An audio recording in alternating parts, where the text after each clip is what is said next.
urusan nasionalisme bisa menjadi penting untuk kemudian ditransformasikan kepada anak-anak. Urusan keagamaan karena kita ini bersepakat untuk berketuhanan yang maha esa, maka ini akan menjadi ruh daripada pendidikan. Nah, local wisdom ini yang diurus, tapi formulanya harus tepat. Tentu saja bahwa satu daerah dengan daerah yang lain memiliki lokal wisdom yang berbeda-beda. Saya pikir itu harus harus terus gitu untuk kemudian pakem pendidikan itu harus jelas. Harus jelas. Kita tentu harus berpikir bahwa pondasi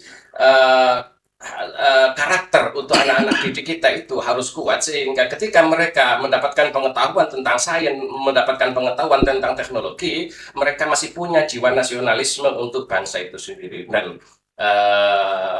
karakter yang kita inginkan itu lebih banyak muncul dari pendidikan-pendidikan berbasis masyarakat seperti madrasah diniyah.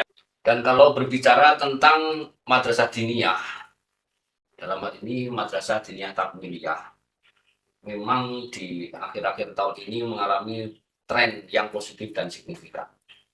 Itu pun dibuktikan dengan banyaknya lembaga pendidikan, terutama madrasah diniyah, khususnya di Kabupaten Lumajang.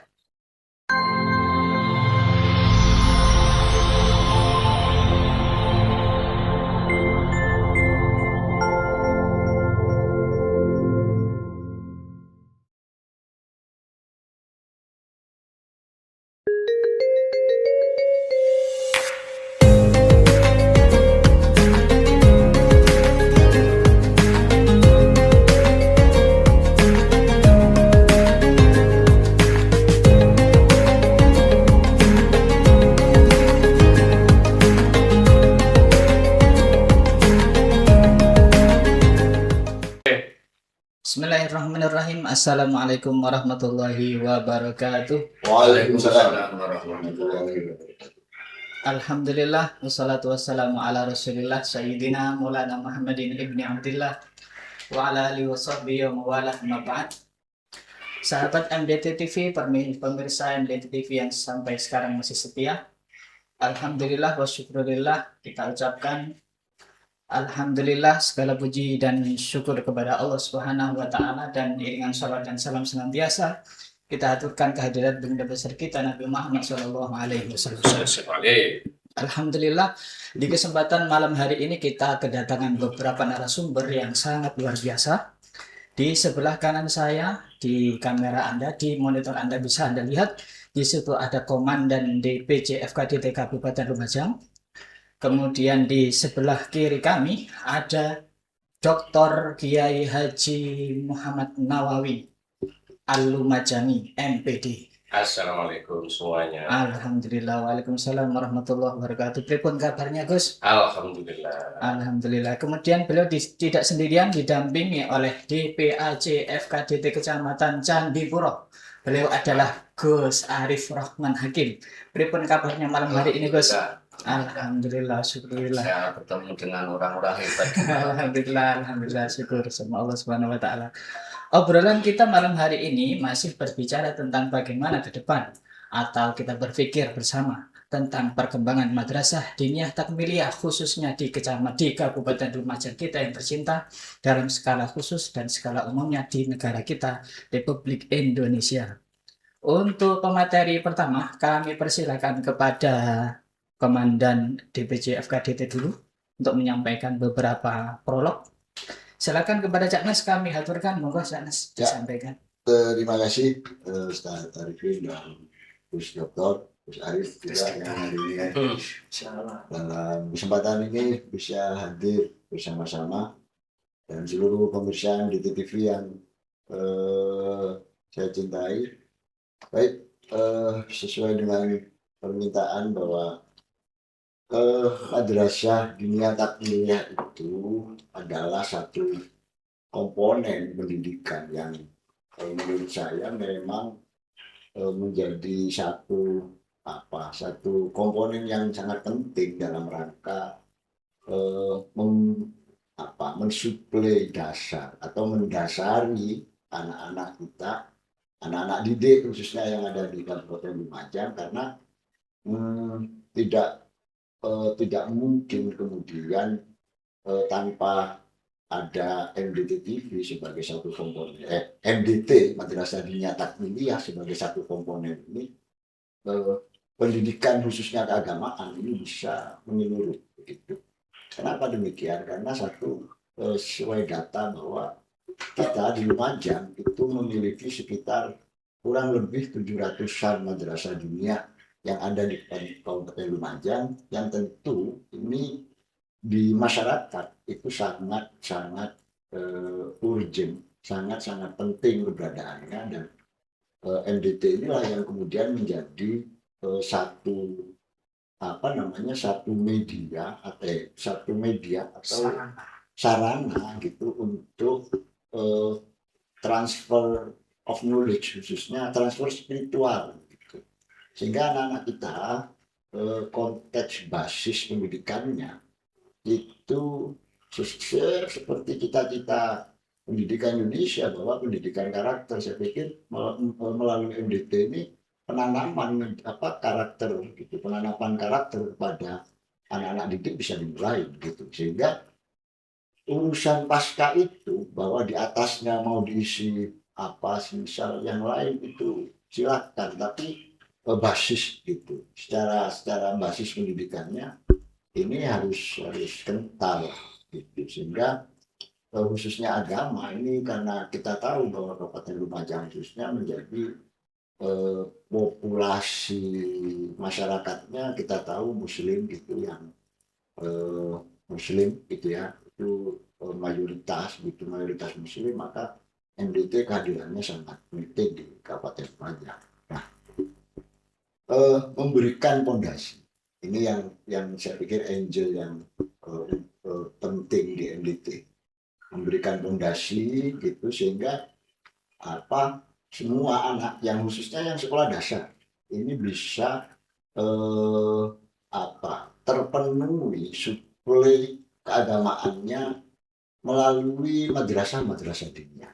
Makanya kemudian kita selalu menolak gitu, semisal pemerintah pernah berkeinginan untuk ada yang disebut dengan food school, yang kemudian kita tolak habis-habisan. Kenapa? Karena kita masyarakat di tingkatan grassroots ini sudah sangat sangat merasakan hasil daripada pendidikan madrasah diniyah di daerahnya masing-masing. Kalau kemudian FDS dulu diterapkan bahwa anak-anak harus sekolah food school di sekolah-sekolah sampai jam 4, tentu ini akan menjadi paradoks dengan pendidikan karakter yang ada di Indonesia. Nah, ya itu saya pikir yang menjadi satu basis gitu ya, yang pemerintah harus melihat bahwa keberadaan daripada pendidikan madrasah diniyah takmiliyah ini betul-betul diperhatikan gitu, sehingga keberadaannya akan terus gitu sesuai dengan perkembangan zaman. Sehingga ketika anak-anak hendak melanjutkan ke SMP dan ke SMA semisal itu, karena biasanya pendidikan madrasah diniyah takmiliyah itu sampai pada tingkatan SMP kebanyakan, maka itu nanti setelah SMA terserah pemerintah mau apa itu, sesuai dengan tujuan daripada pendidikan yang ada di negara kesatuan Indonesia. Ini jangan hulu hilir daripada pendidikan itu harus selesai. Maka di pendidikan dasar ini penting memasukkan unsur keagamaan. Dalam hal ini bersama di MDT TV ini harus tetap dirawat gitu. Jangan sampai kemudian madrasah diniyah takmiliyah ini dianaktirikan gitu.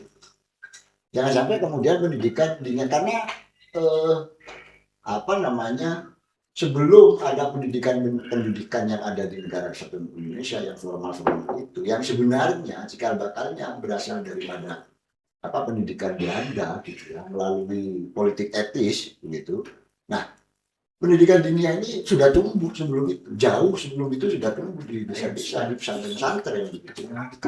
Sudah mengakar. Nah, kok tiba-tiba dalam perjalanannya ini mau digerus gitu. Nah, ini jangan sampai gitu. Makanya mau tidak mau kita sebagai forum gitu komunikasi diniyah takmiliyah tentu akan berada di front line gitu, di garis depan untuk menegur, bukan hanya menegur, tapi kemudian menyatakan sikap akan selalu menolak terhadap aturan-aturan yang mengakibatkan pendidikan madrasah diniyah ini tersingkirkan. Kenapa? Karena dampak positifnya sudah bisa dirasakan dalam rangka mencetak atau mencetak anak-anak memiliki karakter.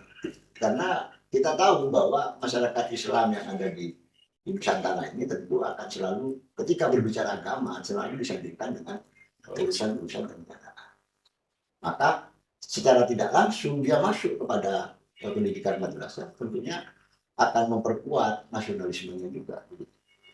Gitu kan? Nah, ini menjadi penting. Maka mau tidak mau pemerintah harus kehadirannya di MDT di madrasah itu harus selalu ada dan selalu bisa terasa. Saya pikir itu prolog gitu. Menarik sekali pembahasan kita pada malam hari ini berbicara tentang madrasah diniyah di masa depan. Garis besarnya itu kesana kan ya? Ya, betul. Kita haturkan tanggapan kepada dokter kita malam hari ini. Kebetulan Dr. Kiai Haji Nawawi atau bahasa akrab, panggilan akrabnya Guswi gitu. Ya, betul. Kiai, saya langsung panggil Guswi gitu aja nggih. Dari pendapatnya Guswi untuk menanggapi apa yang sudah disampaikan oleh Ketua DPC FKDT Kabupaten Lumajang tadi itu, menurut panjenengan mungkin ada langkah-langkah yang signifikan atau langkah-langkah ke depan yang bagaimana? Silakan. Oke. Yang pertama saya ingin menambahkan apa yang disampaikan oleh Cak Nas tadi bahwa penting kita untuk memperhatikan aspek karakter sebagai salah satu goal dari satu pendidikan. Jadi tidak sekedar kita transfer of knowledge, tetapi juga pembentukan karakter sendiri. Sehingga ke depan tidak ada lagi orang-orang Indonesia yang kemudian karena mendapatkan beasiswa dan merasa nyaman di luar negeri, dia sudah dibiayai oleh pemerintah, kemudian lari. Nah, ini persoalannya bukan pada persoalan bagaimana kita membuat SOP tentang pembiayaan pendidikan sebagai investasi SDM, tetapi juga berkaitan erat dengan karakter. Ketika seseorang tidak punya karakter, ketika anak-anak bangsa kita tidak punya karakter, maka jiwa nasionalisme kita akan menjadi hancur untuk anak-anak masa depan kita. Sehingga pada akhirnya kita tidak bisa menyalahkan sepenuhnya tentang kenapa mereka kemudian hilang rasa nasionalisme itu, karena memang karakter itu tidak terbentuk. Itu yang pertama. Kemudian yang kedua, harus dicatat bahwa sistem pendidikan model madrasah diniyah, model pesantren dan berbasis keagamaan di masjid, kemudian di institusi-institusi pendidikan berbasis agama, ini adalah pendidikan indigenous versi asli Indonesia gitu loh. Indonesia. Iya, asli satu. Andai mungkin kita tidak dijajah oleh Belanda, mungkin sistem pendidikan kita adalah model-model madrasah diniyah, kemudian model-model pendidikan musola, pendidikan masjid, yang akhirnya banyak kita saksikan di luar negeri. Mungkin ada Azhar, itu kan bukan bersistem pendidikan yang di-create oleh pemerintah, tetapi di-create oleh masyarakat yang kemudian menjadi satu sistem yang diakui secara dunia. Itu yang kedua. Maka ketika ini kita anggap sebagai sesuatu yang urgent untuk kita jadikan landasan untuk anak-anak kita ke depan, maka ini harus dipayungi.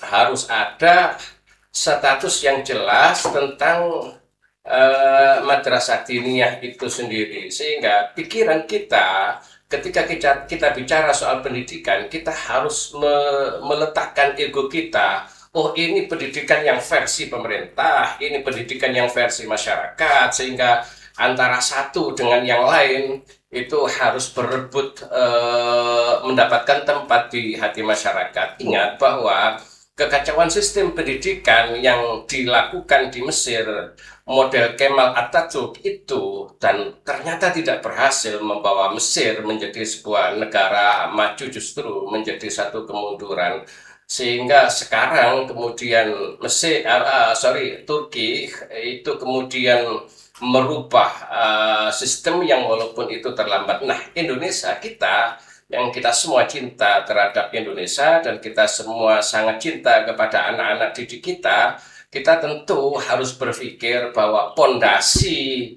eh, karakter untuk anak-anak didik kita itu harus kuat, sehingga ketika mereka mendapatkan pengetahuan tentang sains, mendapatkan pengetahuan tentang teknologi, mereka masih punya jiwa nasionalisme untuk bangsa itu sendiri. Dan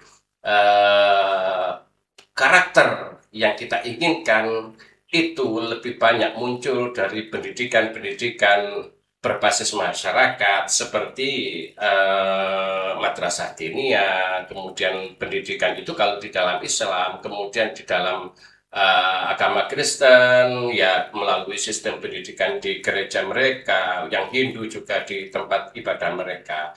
Sehingga pendidikan-pendidikan yang berbasis masyarakat ini seharusnya mendapatkan perlindungan dari pemerintah, butuh level formal dari pemerintah untuk menjadikan bahwa pendidikan-pendidikan karakter ini bisa berkembang di tengah-tengah masyarakat. Saya kira itu, dan itu urgensi pendidikan madrasah diniyah dalam konteks keindonesiaan kita kali ini. Baik, sangat menarik sekali perbincangan kita malam hari ini. Saya berikan kesempatan kepada Gus Arif untuk memberikan komentar atau mungkin ada tambahan materi atau hal-hal yang bisa disampaikan. Silakan. Terima kasih. Sebenarnya saya bagian terakhir ini bagian apa ya, sisa. Doa. Tapi gini, memang kalau kita berbicara tentang lembaga pendidikan yang ada di Indonesia, harus kita akui bahwasanya madrasah merupakan embryo atau cikal bakal pendidikan yang ada di Indonesia. Dan kalau berbicara tentang madrasah diniyah, dalam hal ini madrasah diniyah takmiliyah, memang di akhir-akhir tahun ini mengalami tren yang positif dan signifikan. Itu pun dibuktikan dengan banyaknya lembaga pendidikan, terutama madrasah diniyah, khususnya di Kabupaten Lumajang. Dari tren yang positif dan signifikan ini, perlu mendapat perhatian yang serius. Artinya apa? Suatu pendidikan dengan tren yang positif dan signifikan ini, kalau dalam segi kuantitas saja yang begitu banyak, tapi kalau tidak diiringi dengan kualitas dari madrasah diniyah takmiliyah sendiri, itu akan timpang.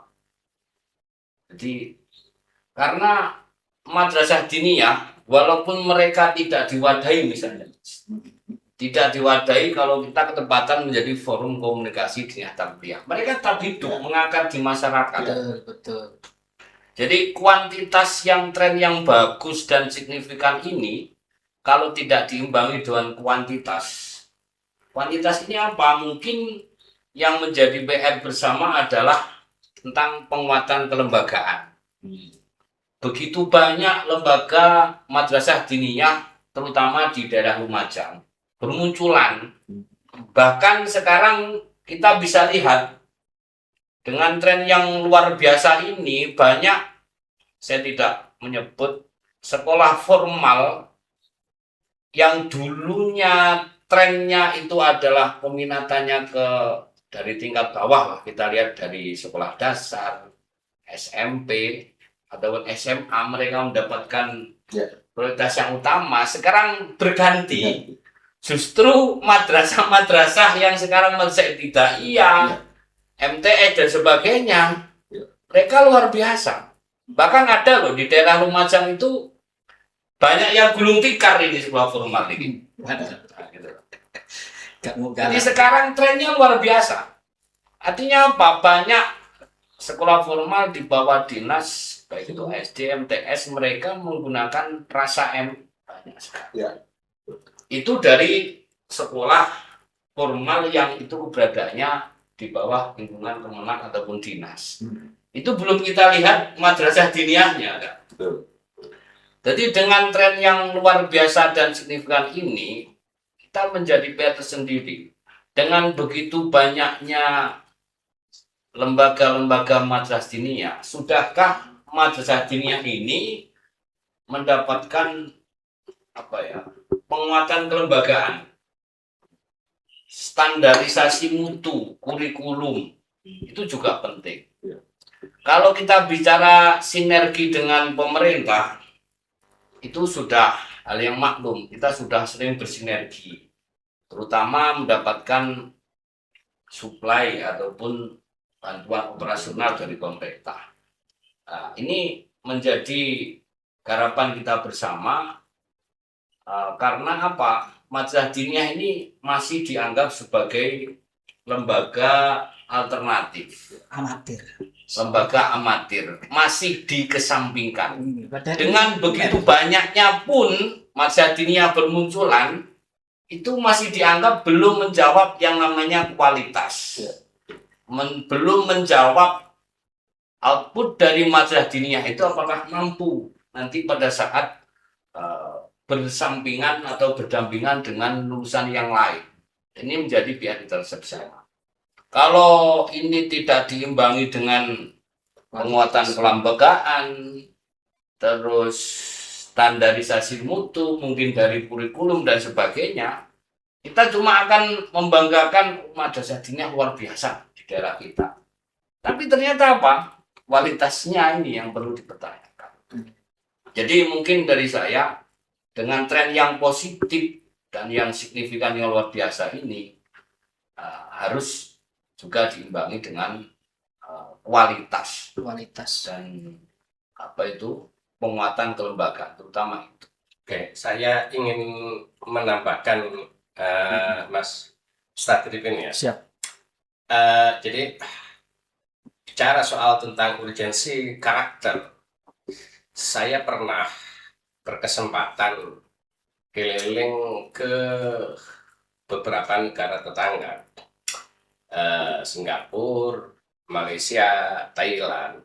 Mancanegara, Gus. Ya, saya agak terkejut sedikit tentang budaya bangsa kita. Oke lah, kita dianggap negara yang cukup bagus lah kita, tetapi harus kita catat bahwa indeks pendidikan kita ini turun. Jadi di Asia sendiri kita ini masih tergolong yang rendah. Kita masih di bawah Malaysia, di bawah Singapura, di bawah Thailand. Saya terkejut ketika satu waktu berkesempatan di Thailand itu, saya diskusi dengan tokoh pendidikan di sana. Mereka menyatakan contoh paling sederhana, Mas, tentang budaya. Jadi di Thailand itu ada salah satu budaya yang saya cukup menarik. Hampir tidak kita temukan orang merokok sambil berjalan. Merokok sambil berjalan. Ini soal culture ya, soal culture. Tapi ini bagian dari karakter yang sebenarnya harus kita bentuk. Saya tanya, Mas, kenapa saya tidak melihat di sini orang merokok sambil jalan santai? Kemudian kawan saya yang di Thailand ini Mas Amran, saya masih ingat betul nama beliau, Mas Amran. Asli orang sana. Asli orang sana, cuman beliau kuliah di ITB. Nah, beliau menyatakan bahwa di sini karakter itu cukup dipentingkan, menjadikan prioritas utama ketika mereka berada di pendidikan tingkat dasar. Sehingga beliau menyatakan Anda tidak akan pernah menemukan di sini ada rakyat mencela pemimpin, ada rakyat mencela orang tua, ada rakyat mencela tokoh pimpinannya atau contoh atau kepala negara. Itu hampir tidak kita temukan. Itu bagian dari culture juga, dan ini dibentuk. Dan kalau tidak dibentuk ya tentu akan menjadi liar, utamanya di era yang sekarang ini, di era di mana informasi itu menjadi sesuatu yang langsung seperti bola salju yang menggelinding ke setiap rumah dan ke setiap anak-anak didik kita, sehingga ketika kita tidak filter, tentu ini akan menjadi masalah. Nah, lalu saya tanya, bagaimana satu budaya, terus kembali tentang merokok sambil berjalan. Nah, kenapa di sini tidak ada? Apakah di sini ada undang-undangnya? Beliau menjawab bahwa di sini tidak ada undang-undangnya. Mungkin di Singapura, di Malaysia itu ada undang-undangnya tentang tata cara orang merokok. Jadi di sana itu di Singapura sama di Malaysia itu ada undang-undang tentang merokok di mana yang diperbolehkan dan yang tidak diperbolehkan. Tapi di Thailand tidak ada. Apa yang menguatkan ini bisa menjadi karakter mereka? Budaya. Nah, culture ini salah satu yang membentuk karakter peserta didik kita, dan itu menjadi menarik bagi kita dari sesuatu yang sangat sederhana. Oke, maka kembali kepada konteks keindonesiaan, culture atau budaya ini harus kita hidupkan, misalnya budaya mengaji, budaya taat kepada orang tua, budaya menghormati orang yang lebih tua, budaya menghormati pemimpin, budaya menghargai pendapat orang lain, ini harus kita bentuk. Nah, di Madrasah Diniyah itulah kita akan membentuk anak-anak didik kita menjadi orang yang punya karakter, berbudaya, sehingga kita mestinya sudah selesai dengan urgensi tentang pendidikan Madrasah Diniyah ini. Kita sekarang bicara soal bagaimana penguatan kelembagaan ini bisa diterapkan di lingkungan kita, sehingga kita tidak berebut nih satu institusi atau instansi pemerintah yang kemudian tidak peduli soal bagaimana Madrasah Diniyah. Yang penting kita membentuk pendidikan itu seperti ini, food school dan lain sebagainya. Kita mestinya sudah selesai dengan itu. Kita bagaimana anak-anak didik kita punya karakter, bagaimana anak-anak kita bisa memahami sains, memahami teknologi dan seterusnya. Saya kira itu. Oke, Ini menarik juga. siap, monggo, Gus. Kalau kita berbicara tentang karakter dan culture budaya, kenapa Indonesia tidak bisa sedisiplin misalnya Jepang? Apakah Indonesia tidak juga sebaik Jepang? Tidak juga demikian. Karena di Indonesia ini, menurut pandangan saya, karena pendidikan itu belum mendapatkan prioritas yang utama.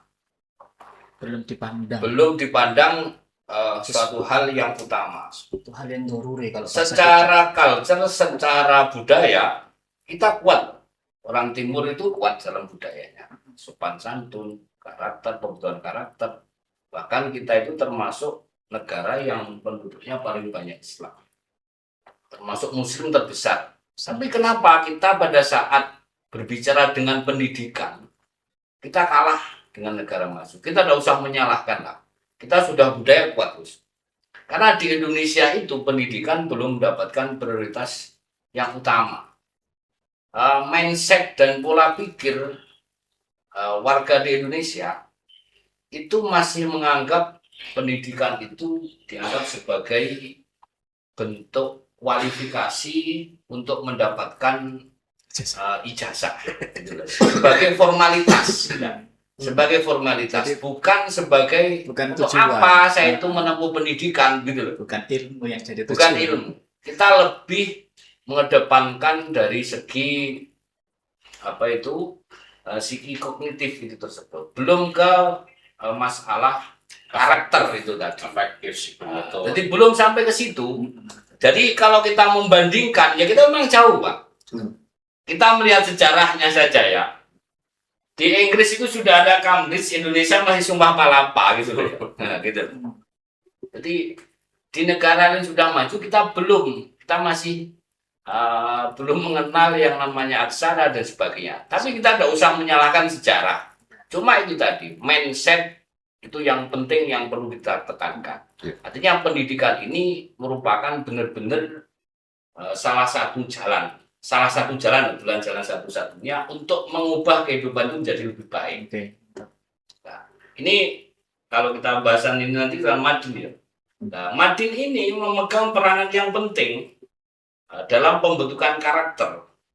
Seharusnya lembaga-lembaga formal itu berterima kasih kepada Madrasah Diniyah. Betul sekali. Tanpa Madrasah Diniyah, itu pasti akan kesulitan sekali, terutama dalam segi pelajarannya sifatnya keagamaan gitu loh.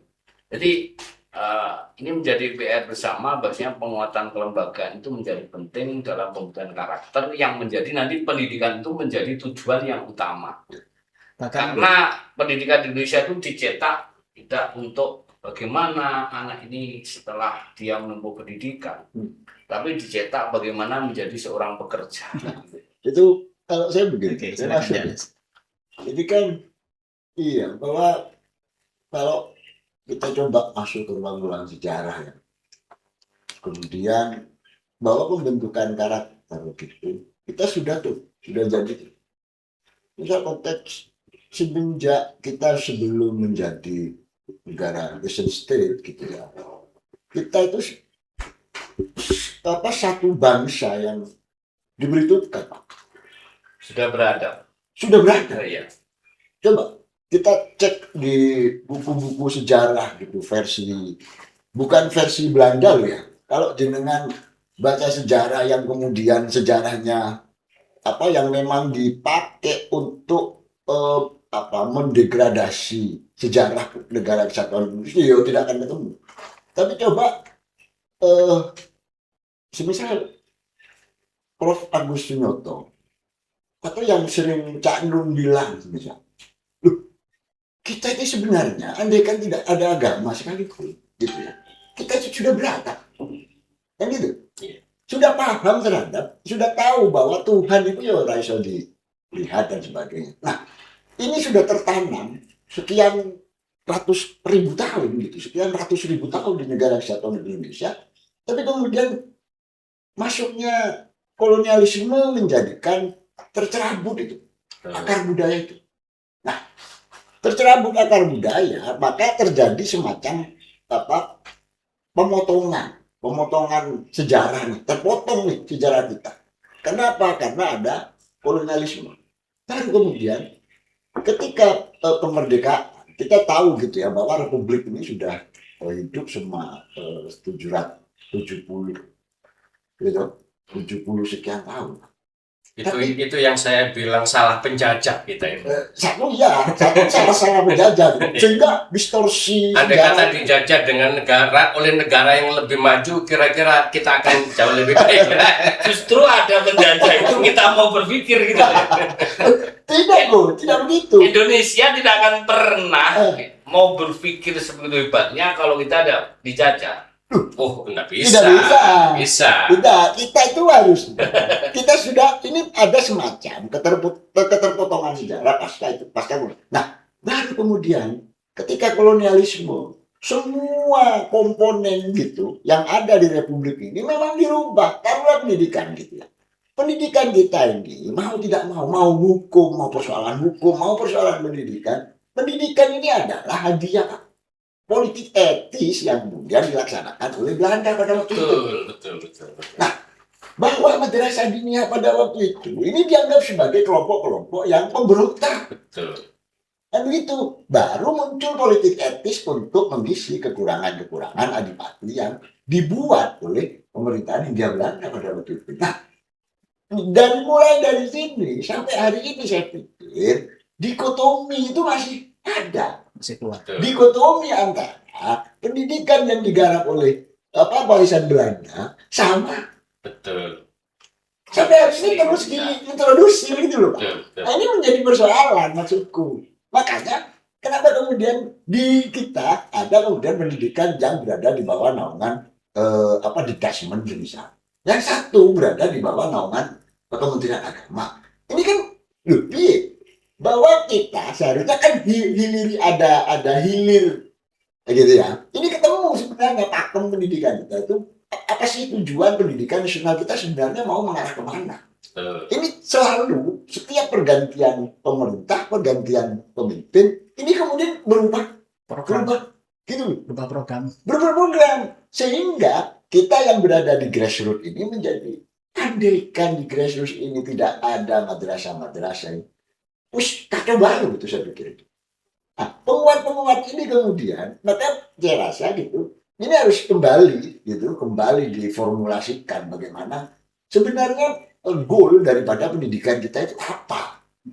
Gitu. Kalau mengacu pada lagu kita, misal bangunlah jiwanya, bangunlah raganya, ini kemudian harus di breakdown menjadi satu kurikulum yang saya pikir memang tidak bisa secara langsung ya step by step. Dikdasmen itu tugasnya adalah membangun karakter. Membangun karakter itu apa? Ya sudah, bangun karakter itu adalah pusat ingin memiliki goal yang ada di daerah, gitu ya. Ini kemudian menerjemahkan itu, tidak kemudian top down, gitu. Sehingga nggak terjadi tuh, apa namanya, itu ente sekolah di mana? Itu sekolah di bawah naungan Dinas, ente sekolah di mana? Tidak ada begitu, dikotomi ini harus segera diselesaikan, sehingga ketemu tuh formula daripada pendidikan kita. Di daerah, biarkan aja kemudian daerah itu, bersama dengan lokal wisdomnya, meracik kurikulum sesuai dengan lokal wisdom dan itu harus diperkuat. Urusan nasionalisme misal menjadi penting untuk kemudian ditransformasikan kepada anak-anak. Urusan keagamaan karena kita ini bersepakat untuk berketuhanan yang Maha Esa, maka ini akan menjadi ruh daripada pendidikan. Nah, lokal wisdom ini biar diurus tuh, tapi formulanya harus tepat.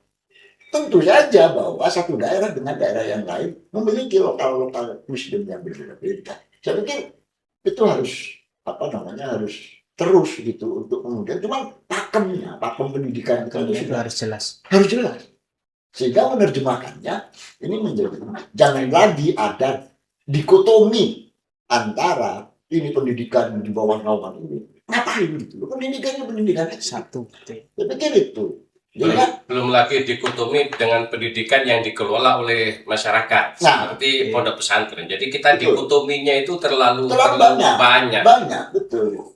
Dan itu yang mengakibatkan yang sering saya ungkapkan menjadi satu pemio bahwa ada sarjana agama tapi tidak alim, tetapi ada orang yang alim tetapi tidak sarjana, dalam tanda kutip bahwa mereka tidak diakui sebagai seorang ahli agama karena dia tidak mempunyai gelar S1, padahal secara kualitas mereka jauh lebih baik dan itu dibuktikan oleh para ulama-ulama kita. Misalnya pendidikan pesantren yang dibuktikan dengan misalnya Syekh Nawawi Al-Bantani, kemudian Al-Badangi, yang kemudian menjadi ulama-ulama internasional. Siapa sih yang tidak mengakui keulamaan beliau? Apa beliau sarjana? Enggak. Dididik oleh pendidikan masyarakat. Nah, tapi hari ini Canas dan pemerintah nampaknya udah mulai menyadari. Contoh ada kalau di perguruan tinggi itu ada namanya RPL. RPL itu rekognisi pembelajaran lampau. Jadi ada ulama yang kemudian mempunyai kapasitas tertentu atau orang yang sudah mengabdi punya kapasitas tertentu, ahli agama, ini bisa direkognisi dengan beberapa syarat. Ini saya pikir ini sebagai satu bentuk kesadaran yang sekarang walaupun agak terlambat tapi itu cukup baik lah. Bentuk apresiasi. Bahwa Gus Arif yang memang biasa membuka kitab kuning ini tidak seharusnya menjadi SDI tapi SHI gitu kan. Iya, betul. Justru kalau itu tersesat di jalan yang benar. Tapi kalau justru menurut saya gini ya, kalau bicara tentang dualisme atau dikotomi, itu yang membuat dikotomi atau dualisme itu sebenarnya kita sendiri. Ya, betul. Karena sistem pendidikan Indonesia itu, kita mau mengenyam pendidikan pada saat itu ada formalitasnya. Artinya apa? Kalau menurut saya, kita sebagai orang pendidikan itu tidak berani dengan fokus dari contoh madrasah diniyah. Madrasah diniyah, pondok pesantren dan sebagainya.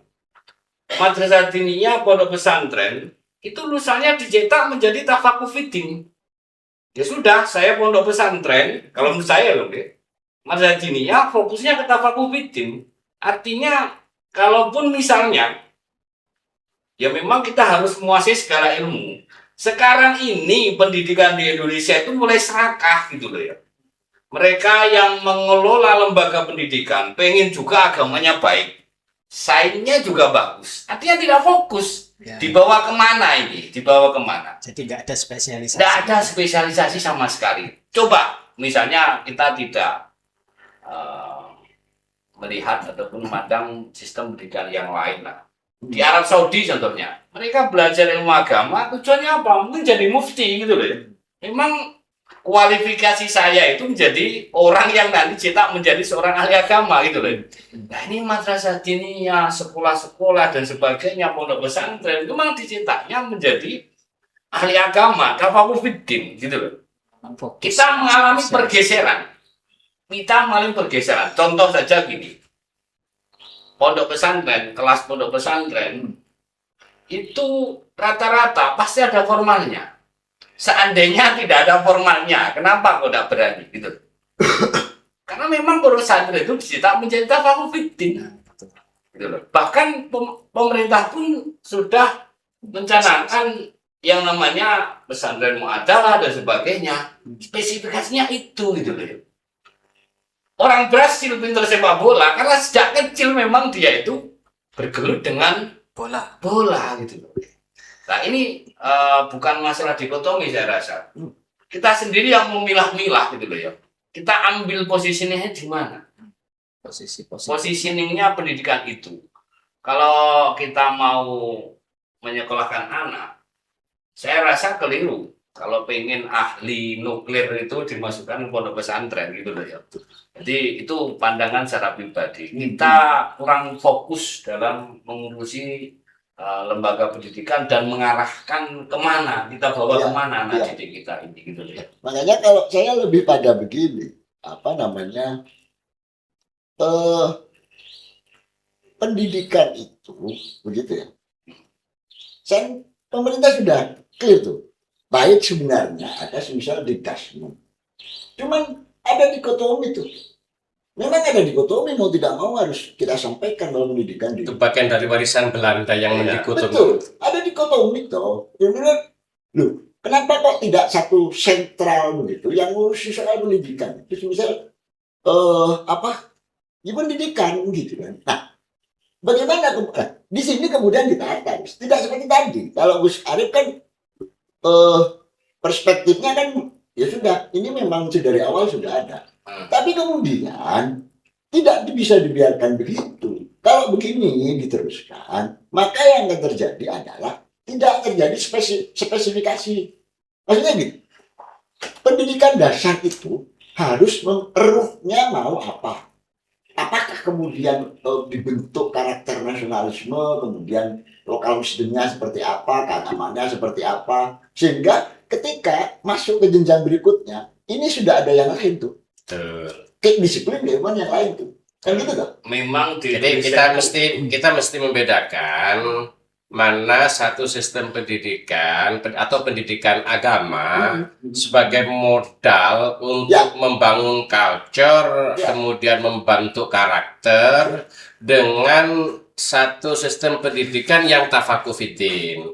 Maka ketika kita bicara soal madrasah diniyah, ini sebenarnya bukan untuk tafakuh fiddin. Kemudian jangan disalahkan kemudian kalau ada pesantren yang membuka sekolah formal. Sebab kenapa? Karena di tingkat dasar mereka ini adalah dalam kerangka membentuk karakter dan membentuk culture di tingkat mereka.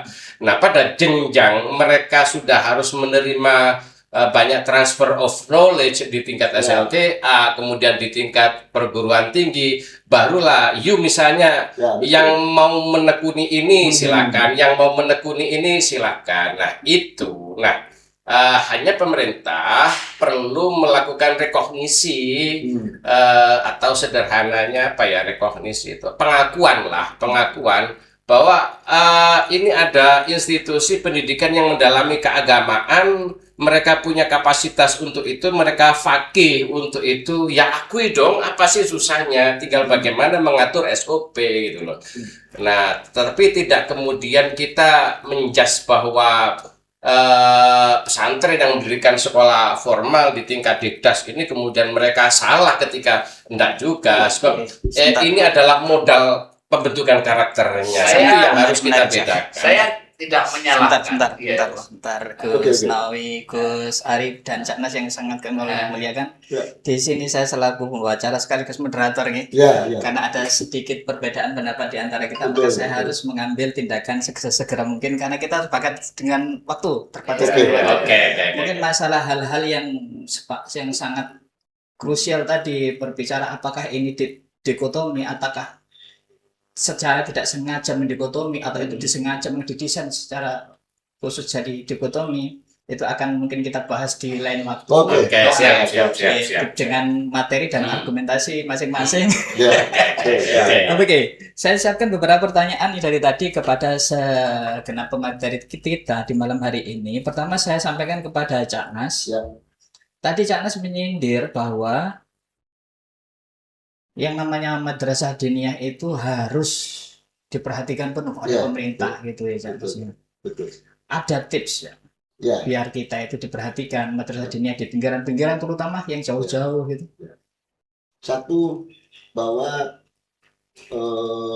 sejarah mengakui madrasah diniyah itu bagian gitu dari institusi pendidikan gitu ya yang sudah sangat tua. Maka kehadiran gitu, pemerintah di sini diperlukan untuk kemudian menguatkan pendidikan itu dengan cara apa? Salah satunya adalah dengan cara, karena ini hubungannya dengan bagaimana membentuk karakter bangsa, membentuk karakter anak bangsa. Kehadiran pemerintah itu bisa dalam peraturan. Itu salah satu poin yang terpenting sehingga tidak ada lagi anak-anak yang ketika umurnya adalah di sekolah dasar, dia tidak kekurangan pendidikan. Misal kalau kita madrasah diniyah tidak kekurangan pendidikan keagamaan. Maka bagi kami Forum Komunikasi Diniyah Takmilah salah satunya ya hadirnya pemerintah itu berbentuk peraturan yang itu mengirim mewajibkan anak-anak usia sekolah gitu itu Untuk diwajibkan wajib untuk mendapatkan pendidikan keagamaan di madrasah diniyah. Saya rasa itu. Baik, jadi diharapkan perhatian dari pemerintah dalam bentuk sebuah undang-undang Ya. yang mewajibkan Ya, betul. anak-anak di usia belajar untuk mereka belajar di agama di madrasah Ya, diniyah terdekat. Selanjutnya ke Gus Arif, saya punya pertanyaan nih Gus. Tadi jenengan menyampaikan bahwa karena bahasanya eksplisit jenengan tadi, kalau yang Gus Nawi tadi bahasanya masih tidak menyebutkan kata-kata embrio tadi. Ini menarik nih Gus. Bahwa madrasah diniyah itu adalah embrio pendidikan di Indonesia. Berarti kan cikal bakal dari semuanya pendidikan yang sekarang berjalan itu adalah dari madrasah gitu. Itu untuk meningkatkan kualitas ini Gus pertanyaannya. Untuk meningkatkan kualitas karena namanya embrio madrasah diniyah itu kadang memang punya ciri khas sendiri yaitu sorokan gitu. Oleh yang modern gitu. Tapi kadang kita itu terpacu dengan bagaimana al-muhafadzah 'alal qadim as-salih wal akhdh bil jadidil aslah. Ini yang kadang yang kurang maksimal itu yang al-akhdh bil jadidil aslah itu. Al-muhafadzah 'alal qadim as-salihnya kuat sekali, salahnya kuat sekali. Tapi begitu berhantaman dengan hal-hal yang sebenarnya modern, kak seperti kita itu alergi gitu. Gimana ini untuk menyikapi itu, Gus? Kalau saya menjawabnya dengan sebuah narasi demikian. Kalau kita pengen mengejar kupu-kupu, kita jangan kejar kupu-kupu. Tapi bagaimana kita itu membuat kebun yang indah sehingga kupu-kupu itu bisa datang dengan sendirinya. Artinya mading yang saya katakan madrasah itu sebagai embrio pendidikan Indonesia, itu bagaimana bisa merubah kesan yang ada di masyarakat yang sekarang dianggap sebagai alternatif, sebagai prioritas utama, menarik, sehingga keberadaan madrasah yang ada di Indonesia, khususnya di Kabupaten Lumajang, itu benar-benar menjadi pilihan yang utama. Anak saya harus disekolahkan di madrasah diniyah. Itu sekolah madin. Entah sekolahnya di manapun itu harus sekolah diniyah. Yang menjadi PR itu tadi, bagaimana kita membuat kebun itu biar didatangi oleh kupu-kupu. Maka untuk mengembangkan itu sesuai local wisdom atau gimana? Bagaimana pengelola dari madrasah diniyah itu Masing-masing. mampu untuk menguatkan kelembagaan. Tidak cuma formalitas, pendidikan lembagaan dan sebagainya, tapi harus juga diimbangi dengan standarisasi mutu, Oke. peningkatan kualitas pendidiknya, dan juga berorientasi yang benar-benar diakui oleh masyarakat sebagai lembaga yang benar-benar berkualitas. Oke, baik, terima kasih. Sangat menarik sekali jawaban dari Gus Arif. Selanjutnya saya punya pertanyaan untuk Gus Nawawi selaku pemateri yang membawa akhirnya tadi membawa ke kultur segala disindir dari mancanegara. Pertanyaannya adalah, Gus, apakah sejauh ini jenengan pernah menemukan sebuah penelitian, kan panjenengan dokter nih Gus ini, terutama kalau dokter itu pasti banyak Reference. Intervensi apa itu setiap bulan atau setiap tahun sekali jurnal. jurnal. Itu kan ada Beliau itu termasuk penelitian aktif di jurnal. lagi Gus. Karya ilmiah. Karya Gitu, ilmiah. Gus. Apakah ada penemuan sejauh ini bahwa madrasah diniyah atau madrasah yang sifatnya itu kata Gus Arif tadi itu embrio itu betul-betul menjadi hal yang sangat prioritas? Sejauh ini. Itu pasti istilahnya kalau kata orang Madura itu tak usah congok ke telur. Jadi itu pasti sesuatu yang dibutuhkan berdasarkan Kebutuhan. cerita-cerita dan pandangan saya, dan riset-riset juga membuktikan hal itu. Oleh karenanya menurut saya yang sama dengan yang disampaikan oleh Cak Nas dan Gus Arif tadi itu, maka kita punya dua pendekatan nih yang harus kita lakukan. Yang disampaikan Cak Nas tadi itu istilahnya structure approach, yang disampaikan oleh Gus Arif tadi itu culture approach. Jadi ada pendekatan struktural, ini tentu wajib ada gitu.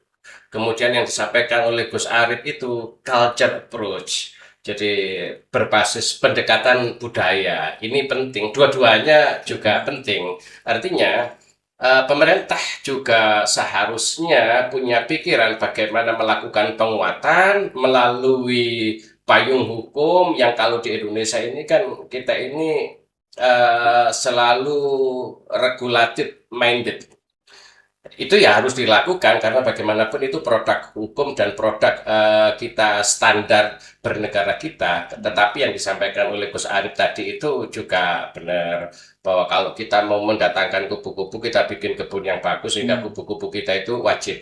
Tetapi tanpa ada regulasi, tanpa ada payung hukum, itu tentu akan menghasilkan apa yang saya sebut dampak dari ekosistem yang dibangun, itu akan menghasilkan dua hal.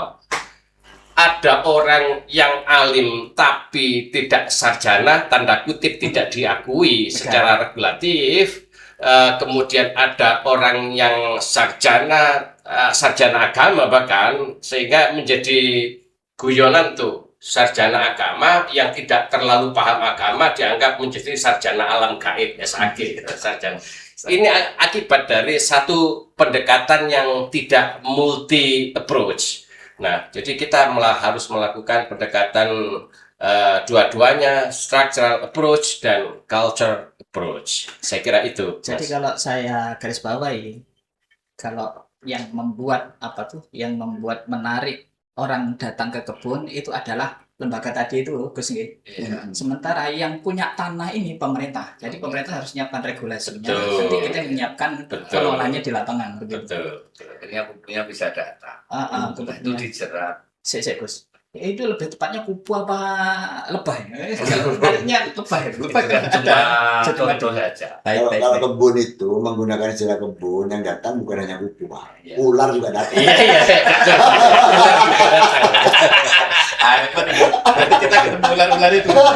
Jadi itu yang saya katakan, penting kita melakukan pendekatan struktural melalui pelembagaan, melalui payung hukum, melalui regulasi untuk memayungi local wisdom tadi itu. Tetapi kita juga harus memperbaiki citra diri kita. Oke, alhamdulillah sangat menarik sekali pemirsa MDT TV dimanapun Anda berada, perbincangan kita di malam hari ini. Terakhir untuk kita berikan kesempatan memberikan closing statement. Siapa? Dari pemateri yang siap. Gus Nawawi. Nawi dulu, Gus selaku Nawi. dokter. Oke, monggo Gus.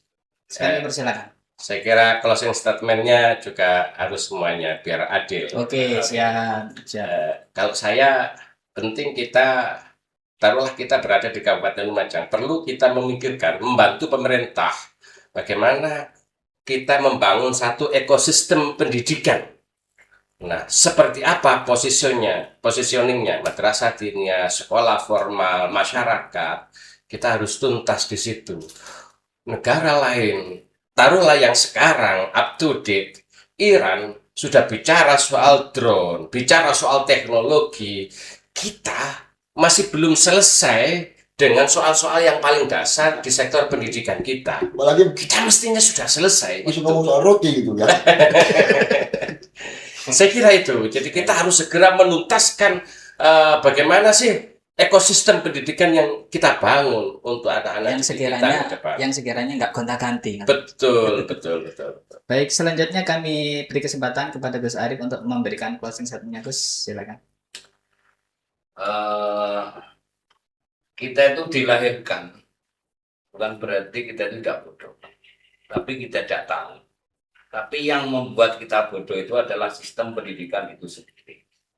Oleh karena itu berbicara dengan madrasah dan sebagainya, dari semua stakeholder yang ada harus benar-benar menyederhanakan sistem pendidikan nasional yang berkarakter berintegrasi serta bisa dirasakan oleh semua masyarakat Indonesia. Saya rasa itu karena kita itu kadang tidak tahu itu karena sistem pendidikan itu sendiri.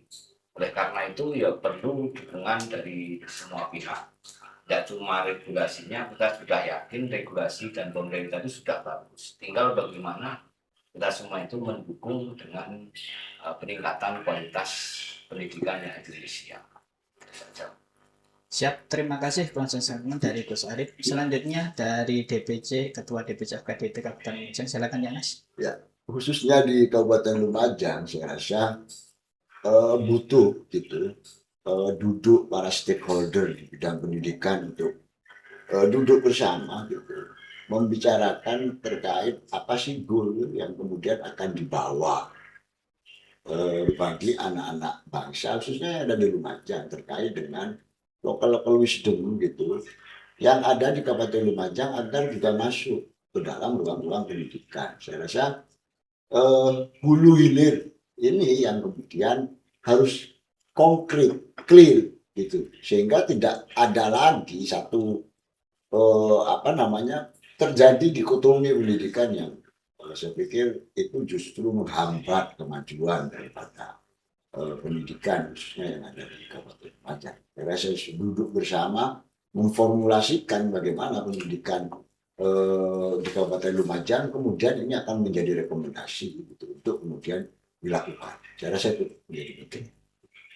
Baik, terima kasih kepada Cak Nas yang sudah memberikan closing statement-nya dan juga kepada Gus Nawawi dan Gus Arif. Saya ucapkan terima kasih kehadirannya pada malam hari ini sekalipun diundang tanpa adanya undangan gitu. Insya Allah ke depan akan kita sambung dengan materi-materi lebih asik dan menarik, dan beberapa hal-hal yang krusial tadi juga akan kita sambung kembali agar menjadi sebuah bahan untuk kita berpikir bersama, berevaluasi bersama bagaimana madrasah diniyah takmiliyah ke depan, tidak hanya di Lumajang kalau bisa Janas nih, di seluruh Jatim. Kebetulan ada DPW. Ada pengurus DPW. Dan Saya cuma pengurus PAC, Pak. siapa sami Gus. Alhamdulillah sambil guyonan, mohon maaf pemirsa MDT TV kalau kurang berkenan. Akhirnya kita tutup majelis kita atau perbincangan kita di malam hari ini dengan doa kafaratul majelis. Semoga apa yang menjadi cita-cita kita ke depan diridhoi Allah Subhanahu wa ta'ala. Subhanakallahumma bihamdika asyhadu an la ilaha illa anta astaghfiruka wa atubu ilaik. Alhamdulillahirabbil alamin. Assalamualaikum warahmatullahi wabarakatuh. Waalaikumsalam warahmatullahi wabarakatuh.